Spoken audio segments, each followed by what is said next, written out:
reporter. Qui sont ces retraités depuis 70 ans qui travaillent encore aujourd'hui? On s'est posé la question, vous avez enquêté. Je voulais juste vous donner ce chiffre. 460 000 retraités, au total, continuent de travailler en France. Alors, qui sont-ils? Oui, alors la question qu'on s'est posée, c'est est-ce que c'est par choix ou est-ce que c'est par nécessité? Alors avec Marion Laradet, on est d'abord allé rencontrer le docteur Jean-Paul Hamon. C'est un médecin libéral qui exerce en proche banlieue parisienne. Il a 73 ans. Il exerce depuis 1971. On l'a suivi au cours de ses visites pour savoir s'il avait déjà adapté son rythme à son âge. Réponse. On commence à 8h30, 9h moins le quart, et puis on termine à 20h. En fait, ça fait des journées de 12 heures. En fait, vous travaillez comme si vous aviez 30 ans, quoi. Bah oui, oui. Oui.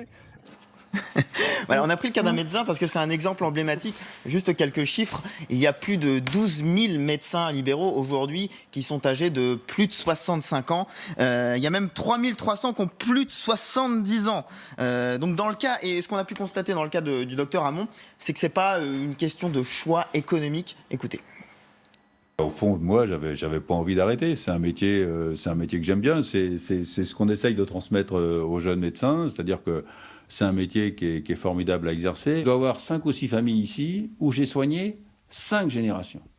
Avec ces gens-là, on a des liens, mais qui sont très très forts. Vous voyez ?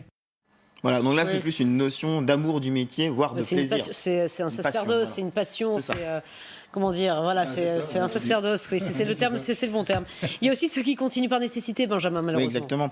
C'est le cas de Stéphane, il est coiffeur à Paris. Il a 70 ans, on est allé le voir dans son salon, il exerce dans le 18e arrondissement. Il a commencé à l'âge de 15 ans, il travaille 5 jours par semaine et ce qu'il nous a expliqué, c'est que sans ce travail-là, il ne pourrait jamais maintenir son niveau de vie. Je gagne pas tellement ma retraite, c'est, allez, on va dire 900 € par mois. Avec ça, je vais pas aller très loin. Rien que déjà à Paris, le loyer, même au-dessus de l'immeuble, c'est déjà 900 € déjà par mois. Alors, vous voyez, le jour où je vais quitter le salon, malheureusement, je serai obligé d'aller dans la France profonde avec les loyers. Moi, ça me paraît pas trop normal, mais bon, qu'est-ce que vous voulez, je peux pas faire autrement.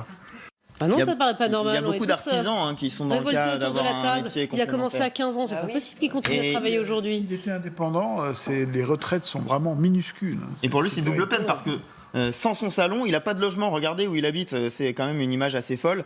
Il habite sous son salon de coiffure, c'est-à-dire que vous avez un escalier et en sous-sol, il a un appartement d'une dizaine de mètres carrés qu'il nous a présenté. Bon, il s'en accommode pour l'instant, mais c'est vraiment une vie pas évidente. Donc effectivement, il y a beaucoup d'artisans qui sont dans le cas d'une retraite plus d'un travail. C'est juste une image assez... Mais c'est quand même extrêmement choquant ce qu'on voit là.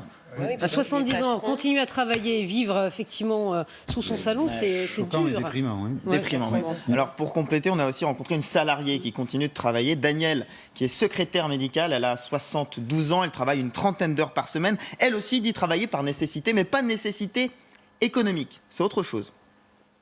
Parce que je veux continuer à avoir une relation avec la société, je vais dire, voilà. Avoir des gens en face de moi avec qui je peux parler.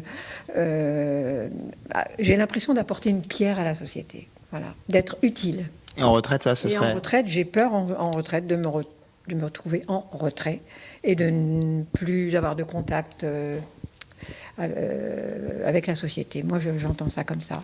Là, il y a encore une autre notion, c'est maintenir un lien social, un sens à sa vie.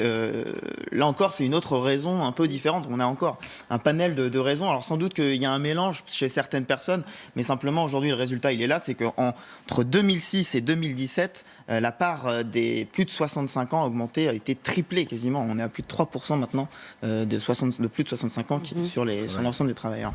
On les appelle les perennials. C'est pas les millennials, c'est les perennials. C'est une plante robuste en anglais. C'est le nouveau nom pour ces retraités qui continuent de travailler. Mais si c'est un choix, c'est très bien, mais c'est vrai qu'effectivement, on a vu des situations quand même extrêmement alarmantes. Merci beaucoup, Benjamin. Vous restez avec nous dans un...